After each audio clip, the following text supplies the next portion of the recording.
Hello and welcome. I am again excited to have some time with you. I am starting off with the Lunar Lenormand cards, and then I'm going to move into the John Holland heart cards, then the energy cards, and then the animal spirit cards from Call It Bear and Reed. So, and the energy cards are from Sandra Ann Taylor. Miraculously, I remember to leave all the boxes right off camera to the side so that I could read it off to you so I could remember what everything was. Anyway, this is my 6th video, I believe, and today is Monday, and this is, going on into the August energy, and we're moving into a full moon in a couple of days, and I can already feel that energy. And all day, there were a lot of crazy things happening, all requiring first responder activity.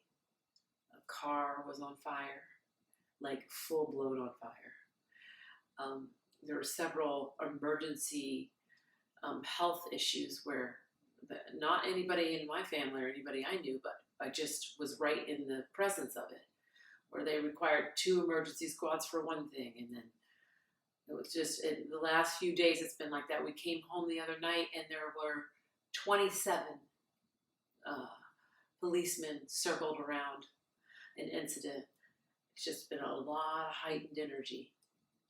And I don't feel like anything, not like to send out warnings or anything like that, but you can definitely feel it in the energy that people that have angst or issues, it's like they're getting pushed to the brink at this point. And if there were health issues, they kind of go into emergency status. And if there was, complications or troubles in relationships, right away, it's causing an issue. So I would say that if you are finding yourself being one of these troubled people who health or just energy itself, you find it to be overflowing, to take a moment to meditate. And when I say that word meditate, a lot of people, get concerned. I'm not saying to turn into a monk and try to meditate for, 2-3 hours. I'm just saying take 5-10 minutes and concentrate on your breathing. Or look around here on YouTube. There's a lot of really good short meditations. And once you keep practicing that, then when your energy gets out of whack, instead of finding yourself off in a ditch and having to rescue yourself back out of a ditch, you'll stay in the road. You might go a little bit over the line here and over the center line here, but you'll still stay on the road and you won't find yourself in the ditch. Okay, that being said, let's see what Spirit has to say to us about what's going on with the energy and what's what with this coming week. I'm looking for helpful suggestions and ways to keep us in the middle of the road. As usual, I shuffled before the camera started, and so I'll just do a quick shuffle now just to get the energy stirred up, and let's start to see what Spirit has to say. Right away, I got this card. I was doing cards with my friend yesterday, and this is one of the cards he pulled for me. Sun card. The Seer. Number 2. Number 3 is the Moon. I just was talking about the full moon. We're about to step into full moon energy, so. Lilies. Stars. And the Whip. Number number 11. Okay, I noticed a lot of stuff about the number 11 today, talking about when you see the number 11, it being a message to old souls, speaking to those of us that are old souls, letting us know that on the other side, that they know who we are and they are there to support us. And I just like that. It kind of stuck with me, so I'm glad that I remembered it to be able to share, and that an 11 would come up today. All right, let's start with the sun. First off, the sun card is one of the most, kind of special cards in the deck, in any deck, but this particular oracle deck, to me, it signifies something really special. And it's kind of giving, that power. And lately here in Massachusetts, we've had quite a bit of sun. And some days it feels overwhelming. And this is a nice message that they're saying right now. They're saying the sun card is about abundance, an abundance of blessings.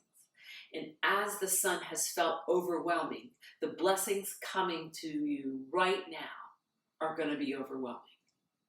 That's a nice message. Okay, so then we go to the seer card, and that's in between the sun and the moon. And they're talking about being able to see before things unfold, so that you are able to prepare and kind of move in position.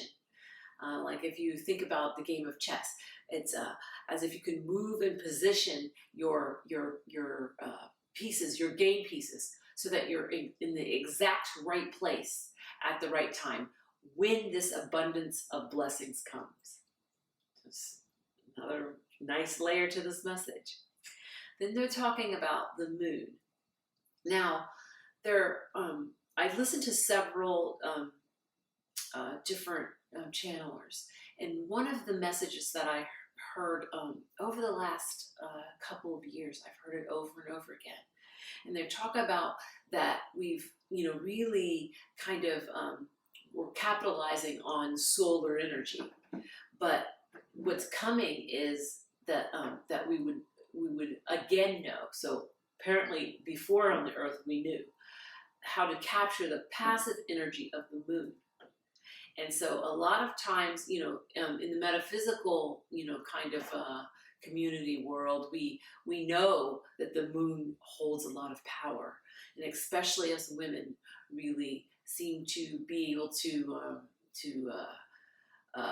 capitalize on that. And what we're going to notice in the vibrations now are that that we are able to really gather that passive energy. So not in the way where we're in solar collecting like that, but we will be able to pull in that energy from the moon in a more intense way, and that the ceremony or the procedure will be much more clear than it's ever been before, so that it isn't just a select few who are awakened, but a massive amount of people are able to pull that energy in, collect that energy. It comes to you. So I'm excited about that. This first line of message is really nice about abundance, being able to see where to place yourself, and to be able to capture the energy, in that abundance, even when, pardon me, even when it's just moon energy or that passive energy. That's really, really powerful. Now, the next thing is they're talking about, hold on a second, I need to get some water.